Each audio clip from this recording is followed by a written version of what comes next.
Las Vegas, mid-1970s. The showroom lights dimmed, the orchestra swelled, and Elvis spotted him, an old man, clutching a battered harmonica. The man's hand trembled as he lifted it high. Elvis stopped mid-step, the crowd hushed, and for one heartbeat, even the music froze. If stories of unexpected kindness and music's power move you, stay with us. This one will take you from a crowded Vegas showroom to a single note that silenced thousands. The house lights dim. A low hum runs through the crowd as thousands settle into their seats at the International Hotel in Las Vegas. Mid-1970s. Waitresses rush the last trays of cocktails. Cigarette smoke curls upward, caught in the spotlights. The room thrums with restless energy, then dash explosion. The orchestra hits the first booming note of C.C. Rider. The curtain sweeps back. And there he is, Elvis Presley, in a gleaming white jumpsuit, rhinestones scattering light like sparks across the darkened showroom. The roar is immediate. People rise to their feet. Some scream, some cry. Elvis grips the microphone stand with one hand, flashes a smile, and launches into the verse. His voice fills the space smooth, commanding, unmistakable. The sound rattles glasses on the tables. Cameras snap, the bulbs flaring like tiny fireworks. But then something shifts down in the front rows. A disruption catches his eye. Amid the sequins, the neon, the frenzy of fans, one man doesn't cheer. He doesn't reach for an autograph book or scream Elvis's name. He sits still, shoulders stooped, a faded cap pulled low. In his weathered hands, he clutches something small. A harmonica, its metal edges dented, the wood dulled from years of breath and song. The man lifts it, slow, trembling, until the spotlight brushes across the silver. The stage light makes it gleam for just a second, long enough for Elvis to notice. The music surges, but Elvis falters. His eyes fix on the man, a heartbeat too. He misses a beat of the lyric. The crowd doesn't notice, too loud, too swept up. But the band does. A few heads turn, confused. Elvis lowers the mic slightly. His smile softens. The man tilts the harmonica higher, a gesture both offering and pleading. His lips move, though his words are drowned in the roar. For you, Elvis blinks. For a moment, it feels as though the noise of the entire room has drained away. All that's left is a sight of this stranger with a story carved into his lined face. Holding out what looks like the last of his music, he takes a step closer to the stage edge. The orchestra continues, uncertain. The brass pushes louder, covering the gap. Elvis raises a hand not to the audience, not to the band, but almost instinctively toward the man. The spotlight follows. The crowd, sensing something unusual, begins to hush. Whispers ripple across tables. Waitresses pause in mid-pour. A child in the balcony leans forward, clutching the railing. Elvis pauses, mid-song. The microphone dips, the lyric unfinished. And with that, the entire showroom stills. The king of rock and roll, frozen in place, staring at an old man's battered harmonica. What happens next will silence even the loudest voices in the room. The orchestra holds the last chord, unsure whether to keep playing. A few musicians exchange nervous glances, horns raised but silent. The spotlight stays fixed on Elvis, who now stands at the very lip of the stage. Then another disruption. Security at the foot of the platform suddenly stirs. Two guards begin to move forward, eyes locked on the man in the faded cap.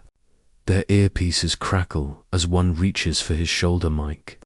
The crowd murmurs, Sensing tension, Elvis raises a hand. A single, sharp gesture.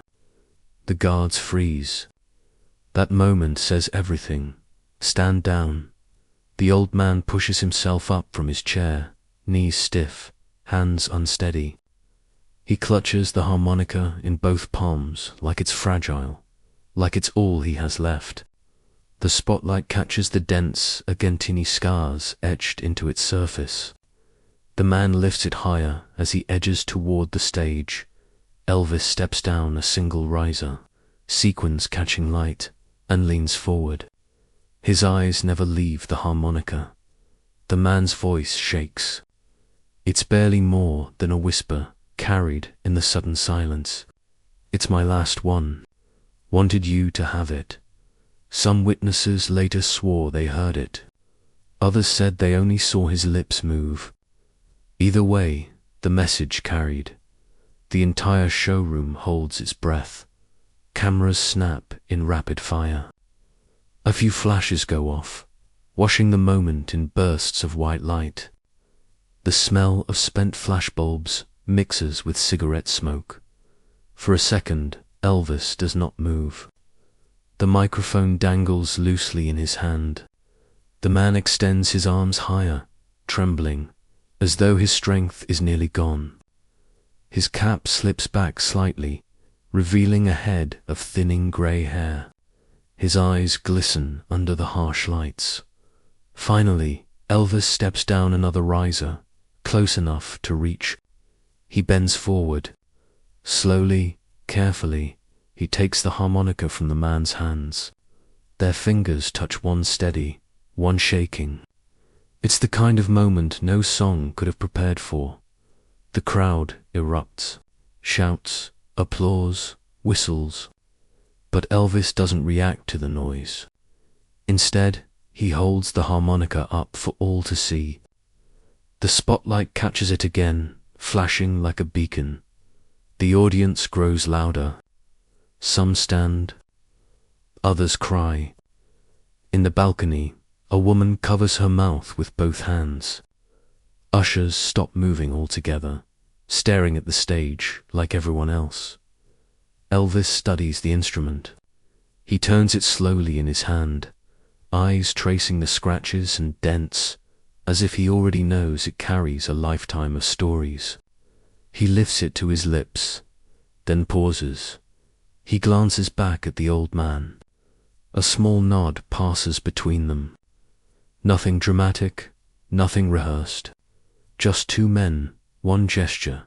The band waits. The crowd hushes again. Elvis lowers the mic stand, places the harmonica against his mouth, and holds it there, frozen. He doesn't play. Not yet.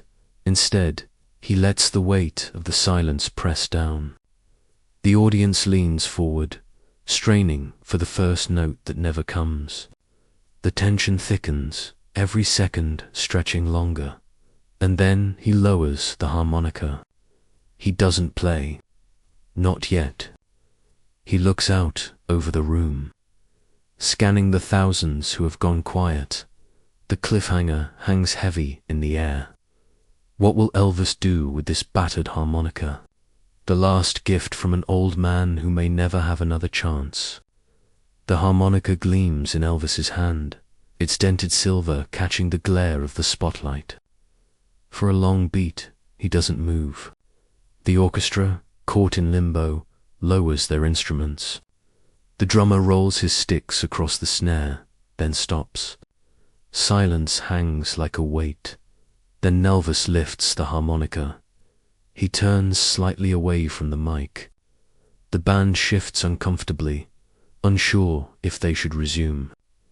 A trumpet player raises his horn, then freezes. Elvis brings the harmonica to his lips. The first sound cuts sharp through the silence. A single, bluesy note. Raw, uneven. Alive, the room explodes. Cheers crash against the stage. People leap to their feet. Some wave scarves, others cry out his name. But Elvis doesn't break his focus. He leans into the second note, then a third. Short, playful bursts ripple out into the cavernous showroom, and then he waves his hand to the orchestra. A silent command, hold back. The musicians settle. Only the faint hum of the amps lingers. Along with the echo of that raw sound, Elvis bends forward, playing again, this time softer. He shapes the melody into a tender riff, teasing the edges of Love Me Tender. The notes wobble slightly, imperfect. But that imperfection only deepens the intimacy. A wave of emotion rolls through the audience. Down front, a woman clutches her husband's arm and presses her cheek into his shoulder. In the balcony, a young child sways unconsciously, eyes wide, mouth open. A pair of servicemen near the back stand at attention, silently mouthing the words they know by heart. Elvis lowers the harmonica for a breath, smiling at the old man still standing at the stage's edge. He nods, then plays again, this time with a playful flourish, letting the crowd laugh and cheer. The moment shifts from reverent to joyful in a heartbeat. Cameras flash. Ushers, unable to resist, step into the aisles to watch. A waitress sets her tray down, drinks forgotten. Even the casino regulars at the bar lean in, their cigarettes burning long ash as they forget to smoke. Then Elvis stops. He pulls the harmonica away and tilts his head as if listening to something only he can hear. The silence is deafening. The audience holds still, desperate for the next move. He lowers himself to one knee at the very edge of the stage. Slowly, deliberately, he beckons with his free hand. The old man's eyes widen. He points at himself, almost in disbelief. Elvis nods again, firm this time. The gesture is clear. Come here. Gasps ripple through the showroom. A chorus of whispers. Is he serious? He's calling him up. Security glances nervously, but Elvis's command is absolute. One guard steps aside, opening a path. The old man hesitates, gripping the edge of the stage with frail hands, and then he takes the first step forward. The crowd erupts again, louder than before. Strangers clap him on the back as he passes. A woman in the front row reaches out and touches his sleeve as if to steady him. Elvis extends his hand, waiting. The old man's fingers, worn and trembling, reach upward. Their hands clasp. Elvis pulls gently, guiding him closer. The cliffhanger lands heavy. What happens when an old man with a battered harmonica stands face to face with Elvis Presley, center stage, in front of thousands? The old man steadies himself as Elvis helps him onto the stage. The audience rises in a wave of applause, some cheering, others too stunned to make a sound. The bright spotlight shifts, bathing them both in white. Elvis grips the man's shoulder with one hand and raises the harmonica high with the other, letting the crowd see. Then, without warning, Elvis whispers, "Close play with me." The old man's lips part in shock. He shakes his head, almost backing away. But Elvis doesn't let go. He signals the band to hold. A stagehand rushes forward and places a guitar into Elvis's arms. The amp hums faintly as he strums a low, testing chord. The crowd hushes again, sensing something unscripted is about to unfold. Elvis leans closer, murmuring, "Doesn't have to be perfect. Just play." The old man raises the harmonica to his lips. His hands tremble, but when the first note comes, it's soft, clear, and surprisingly steady. Elvis follows with a gentle strum, matching the key. Together, they stumble into a simple blues riff-ragged around the edges, but raw and alive. The audience begins clapping in rhythm. Some whistle encouragement. A woman near the stage bursts into tears, holding a scarf tight to her chest. Elvis grins. He steps slightly aside, giving the man space. The old man leans into the melody, his cheeks puffing, his eyes squinting as he plays. Elvis mirrors him on guitar, weaving notes around the harmonica. For a brief moment, the showroom feels less like Las Vegas glitz and more like a front porch jam in the South. Halfway through, Elvis shifts the guitar behind his back with one hand and reaches for a silk scarf from around his neck. In one smooth motion, he drapes it over the old man's shoulders. The crowd erupts again, this time not just in cheers, but in awe. 1,000 flashbulbs go off at once, freezing the image, the king and the old man locked in duet under the lights. The man falters, breath catching. Elvis leans in, urging him on with a playful common now. The harmonica squeals higher, shaky but spirited. Elvis pounds a chord in response, kicking one heel against the stage. The crowd claps louder, stomping feet, filling the room with thunder. Then, as the riff draws to a close, Elvis lowers his guitar. The old man drops the harmonica to his side, gasping, sweat glistening on his brow. Both stand still for a long moment, chests rising and falling in sync. Elvis turns toward him, hand still on his shoulder, and leans close enough that only a few in the front rows can see his lips move. Witnesses later whispered that he said something short, something personal. The old man's eyes widen, his mouth trembles open, his knees nearly buckle. Whatever Elvis whispered, it hits like a weight, collapsing years of silence into one breath. The crowd, sensing something private has passed, waits on edge. No one dares break the moment. Elvis smiles faintly, then looks back at the sea of faces. Still holding the man steady, the cliffhanger tightens. What did Elvis whisper on that stage? What? Words left the old man frozen in disbelief. The harmonica hangs at the man's side, his hands trembling from the effort. Elvis steadies him, one hand on his shoulder, the other gripping the guitar loosely. The stage is silent now. The orchestra waits. The crowd barely breathes. Then Elvis leans in again. Witnesses recall his lips moving in a whisper. "This one's yours tonight." The old man freezes. His mouth opens, but no words come out. His eyes glisten, caught between disbelief and gratitude.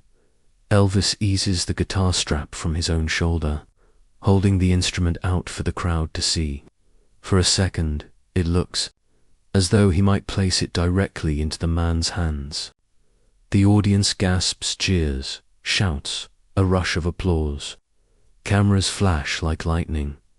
But instead, Elvis lowers the guitar to the stage floor. He wraps both arms briefly around the old man and squeezes him tight, a hug that lingers longer than anyone expects. Then he eases him back toward the stage edge. Guiding him step by careful step, the man descends slowly, scarf still around his neck, harmonica clutched against his chest. As he turns toward the crowd, the audience roars as though he were the headliner. Strangers reach out to touch his sleeve. A young woman grabs his hand and kisses it. For a moment, he is lifted not by fame, but by the weight of their applause. He makes his way back to his seat. Elvis picks up the mic and clears his throat, smiling softly. Then, without another word, he launches into the next number. The band swells, the crowd cheers again, and the night carries on as if nothing unusual had happened. But for that man, everything had changed. Days later, in a quiet small-town home miles from Vegas, the story took an unexpected turn. According to family members, a package arrived at the man's front door. The box was plain, postmarked from Nevada. Inside, cushioned carefully, lay an acoustic guitar. Its wood gleamed under the morning light. Carved into the back was a small engraving to a friend in music, Elvis Presley. Beside it, tucked in an envelope, was a signed photograph. Across the glossy print, Elvis's looping handwriting sprawled a message. "You'll always have a seat in the front row." The man, they said, stared at the guitar for hours before picking it up. When his fingers brushed the strings, he wept openly. His family recalled that he played it every week after, sometimes softly in the evenings, sometimes loud enough for neighbors to hear through open windows. The harmonica never left his pocket. He carried it everywhere, worn, battered, but now sealed with memory. Witnesses years later would tell the story again and again. How one night in Las Vegas, the king of rock and roll stopped the show for an old man with a harmonica. Some doubted it. Others swore they were there, pointing to faded ticket stubs, photographs, or grainy Super 8 footage. But the family confirmed the guitar. They kept it, polished and safe, even after the old man passed. At gatherings, relatives would pull it out, strum a chord, and fall silent as the memory washed over them. What lingered was not the music itself, but the gesture. The way Elvis, in front of thousands, had noticed one man in the dark. The emotional peak lands here. A single harmonica, a moment of kindness, and a guitar arriving at a quiet doorstep, turned a fleeting encounter into a family's lasting legacy. The story still brings rooms to silence, even decades later. The curtain closed that night, but the echoes lingered. Even as the crowd spilled back into the glittering casino, the story had already begun to spread. Strangers whispered in hallways. Waitresses retold it at tables, and cab drivers carried the tale down the Vegas Strip. Elvis had stopped a show for an old man and his harmonica. The moment refused to fade. Some audience members later described how they couldn't sleep afterward. They replayed the scene in their minds, the hush, the notes, the duet that shouldn't have worked but did. One woman swore she kept her ticket, stub in her wallet for years, as proof that she had been there when silence turned into song. But the story didn't just belong to the audience. It belonged to the man and his family. According to relatives, he kept the scarf Elvis draped around his neck in a glass case on his mantle. The guitar delivered days later was more than an instrument. It became a symbol. At birthdays and holidays, he would lift it gently, strum a chord, and remind his grandchildren, kindness can stop a room. That line became almost a family motto. Visitors recalled hearing it. Neighbors repeated it. In time, the legend of one night in Vegas grew far beyond the showroom's walls. And Elvis, stories like this reveal something essential about him. He didn't just sing. He saw. He noticed the small gestures, the overlooked faces. He turned what could have been a forgettable, proper-dented harmonic into a stage for kindness. Even in the chaos of fame, the king chose moments of humanity. And that is why, decades later, people still pass these stories along. They are not tales of rhinestones or ticket sales. They are reminders that compassion, even from the brightest star, can ripple outward for generations. Some say the harmonica still exists, passed down quietly through the man's family. Others claim it was buried with him, a final keepsake. Either way, the memory remains. Somewhere, maybe, that harmonica still holds Elvis's breath. The legacy isn't just in the object. It's in the silence that fell across thousands that night, and the way a single note stitched strangers together in awe. It's in the guitar that still rests in a family home. It's engraving a permanent reminder of generosity. And it's in The way this story still moves people who weren't even there. That night wasn't about Vegas glitz, sequins, or spotlight. It was about a single act of kindness, proving that music can be more than performance, it can be connection. If this story touched you, share it with someone who believes one act of kindness can outshine the brightest stage. And tell us in the comments, what's the one small gesture of kindness you'll never forget?